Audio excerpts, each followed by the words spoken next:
everybody, welcome to episode 22 of Crack TV. I'm your host, a single white android interested in mating. I enjoy human females capable of carrying my robot seed to term, long walks on the beach, and the music of Josh Groban. Mostly the seed thing, though. With me, as always, is my co-host, Clippy McNutshot! Too easy, Clip. You're a hack. Anyway, because the Cracked Legal Team are a bunch of humorless pussies, today's topic is not... oh well, lemons to lemonade. We may not be able to kill humans on the show, but we can still hurt animals.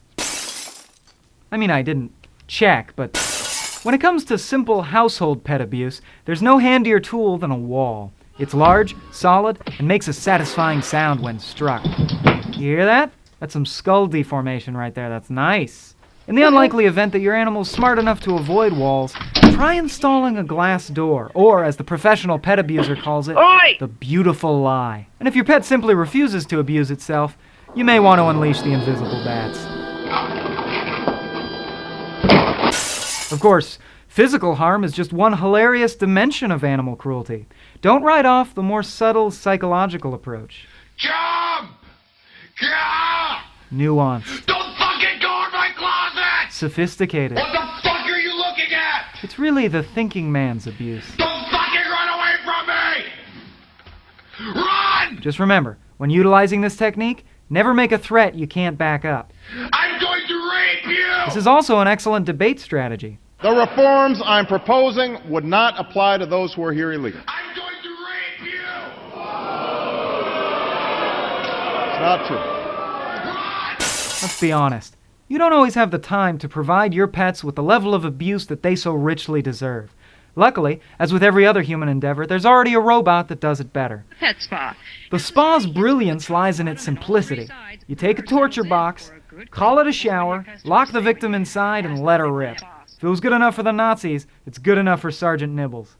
Features include a viewing window to look through while you masturbate, and fully adjustable water jets and drainage holes to whisk away the copious amounts of shit you're guaranteed to scare out of your pet. Or small child? I'm just saying, although that does void the warranty. Another easy and fun way to endanger your animal is gross negligence. That's right, film it and laugh. Right up until the dog's tail catches like a fuse and the whole campground thinks you're a Korean family. You know, that dog would almost make a good rescue animal.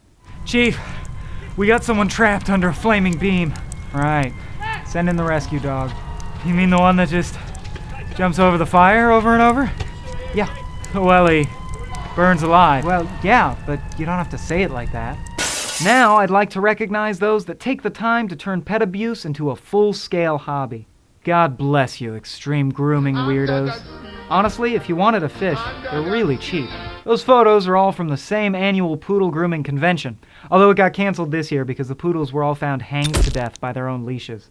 Everyone agreed it was a small price to pay to make Poodle Angelo a reality. And don't worry, sterile housewives who don't have time to groom. If you can't turn your dog into a work of art, you can at least throw some humiliating shit onto him.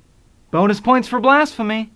I'm sorry, I have to interrupt the program. We're receiving some breaking news from our marine biology department. It may be the world's ugliest dolphin. That's right, people. Fuck the moon landing. We finally got the ugliest dolphin. And as a hot marine biologist, that woman is qualified to make that judgment on no less than 2 levels.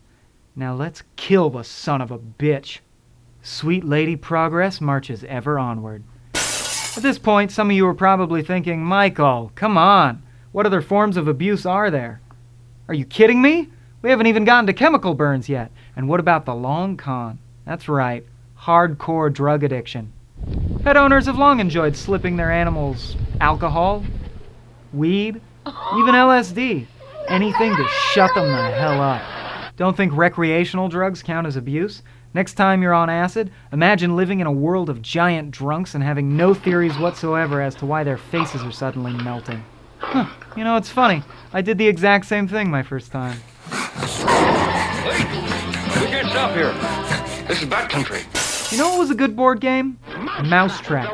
Because it taught our children that if you're gonna capture an animal, you gotta do it in the most humiliating, circuitous way possible. It's good to know someone took that lesson to heart. Ah, but you didn't stick the landing. You know the rules. Pick up your piece and go back to start. Well, that's it for this episode. Unless Clippy wants to lower the comedic bar some more. Cut. You're right. I was wrong to judge. Man, he really shut me up. Quite a kick in the balls. And remember, if you want to help me pick my next topic, just send me a postcard pointing out all the differences between these two pictures. Be specific. I've been your host, Droid Michael Swaim. Allow me to play you out. Yeah, running down a dream.